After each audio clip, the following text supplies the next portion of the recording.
Goeiedag liewe kyker, baie welkom by hierdie week se Bybelstudie geleentheid.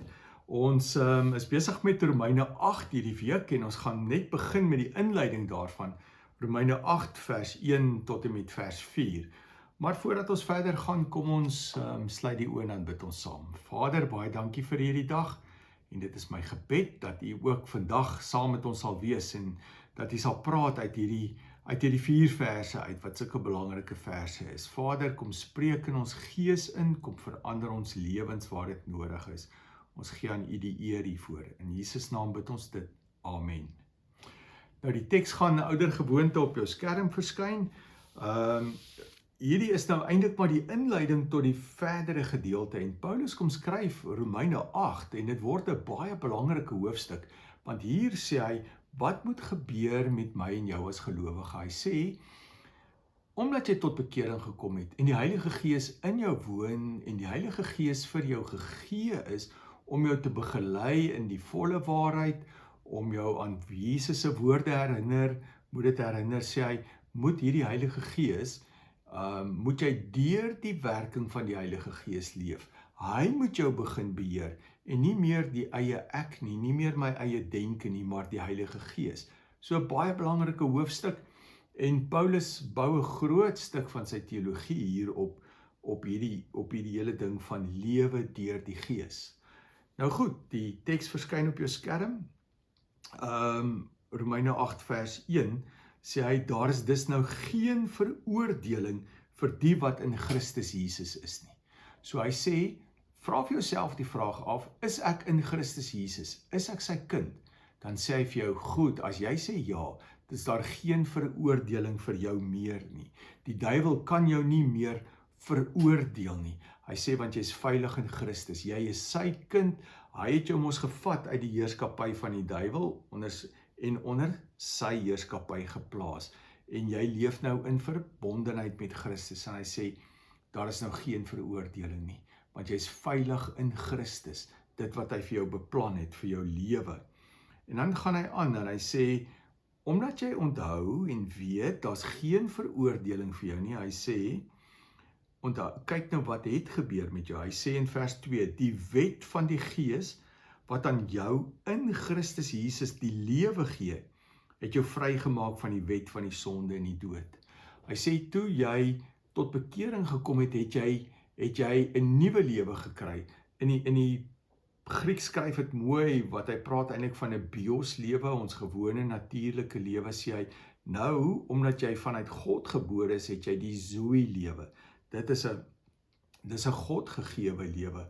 En hy sê, daardie gebeur nie uit eie krag nie. Dis geestelike vernuwing wat in jou plaas gevind het. En nou sê hy, weet jy wat bring hierdie verandering verder voort? Dis die Heilige Gees, wat jou verder gaan laat geestelik groei. Dis jou Heilige Gees, wat jou in hierdie nuwe lewe, hierdie Zoe lewe, gaan begelei op jou pad vorentoe. En hy sê, die wet van die Gees, wat aan jou in Christus die lewe gee, so die Heilige Gees gaan my help om hierdie lewe van my, hierdie nuwe lewe, al hoe meer na vore te laat kom, dat ek al hoe meer soos Christus word. Hy sê, kyk wat het die Heilige Gees gedoen, wat vir jou hierdie nuwe lewe gegee het. Dit het jou vrygemaak van die wet van die sonde en die dood. Dit het jou vrygemaak van jou ou lewe. Jou ou lewe, waar jy uit eie krag uit die eie ek uit, 'n klomp goed self wou doen.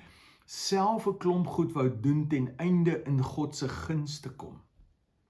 Hy sê, daardie era is verby.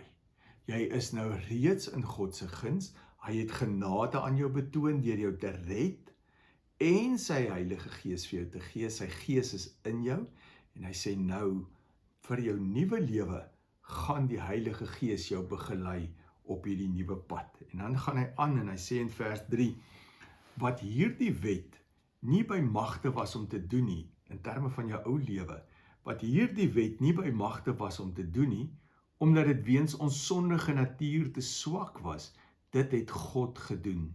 Hy het met die sonde afgereken, deur sy eie seun in dieselfde gestalte as die sondige mens te stuur.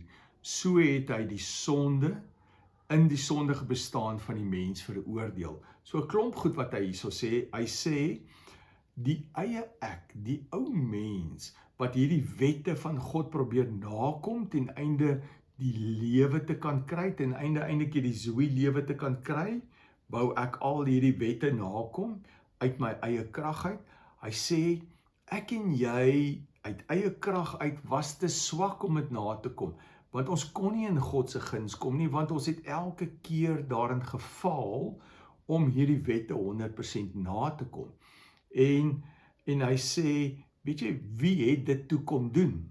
Hy sê, Jesus het kom mens word, God wat self mens kom word het, onder ons kom woon het, Filippense 2 vers 5 wat sê, hy het mens kom word, en hy het onder ons kom woon, en hy kon 'n klomp goed nakom, hy het die vervulling van die wet kom doen, sodat ek en jy dit nie hoef te doen nie, en daarin is daar 'n groot geheim, want hy sê, Jesus Christus het die sonde, in die sondige bestaan van die mens veroordeel, so hy het die mag van die sonde in die mens kom breek.